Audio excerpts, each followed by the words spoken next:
మా విన్నపం అండి. నా పేరు జేమ్స్ సురేష్ కుమార్, మా వైఫ్ పుష్పావతి, నా కూతురండి పునర్వికశ్రీ.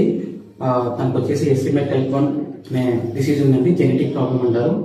వచ్చేసి ఈ ట్రీట్మెంట్ మన ఇండియాలో లేదు సార్, ఫారెన్లో ఉంటుంది అని డాక్టర్స్ చెప్పారు. ఆల్మోస్ట్గా 2 years లోపు ఇంజెక్షన్ వేయించాలి. ఆ ఇంజెక్షన్ కాస్ట్ వచ్చేసి దగ్గర 16 కోట్లు అని చెప్పి అన్నారు సార్. ప్రజెంట్ వచ్చేసి పాపకి 11 నెలలు. ఈ డిసీజ్ వచ్చేసి 5 months తర్వాత బయటపడింది సార్. మేము హైదరాబాద్లో రెయిన్ హాస్పిటల్లో చేయించుకుంటున్నాము. సార్ చెప్పింది ఏంటంటే వితిన్ ఒక 1 year 1.5 year ఇంజెక్షన్ వేస్తే తను బాగుంటుంది, లైఫ్ టైం తక్కువ ఉంటుంది అని చెప్పారు. ఇప్పటిదాకా 11 months సార్. ప్రజెంట్ అయితే పాప బాగానే ఉంది, త్వరగా ట్రీట్మెంట్ చేసి తను బతుకుతుంది సార్. ఇంకొకటి ఇలా ఉందని చెప్పేసి నేను ఎలాగైనా నా పాపను కాపాడుకోవాలని చెప్పేసి ముందుకు వచ్చాను సార్. అలాగే గవర్నమెంట్ సపోర్ట్ కోసం, పబ్లిక్ సపోర్ట్ కోసం ముందుకు వచ్చాను.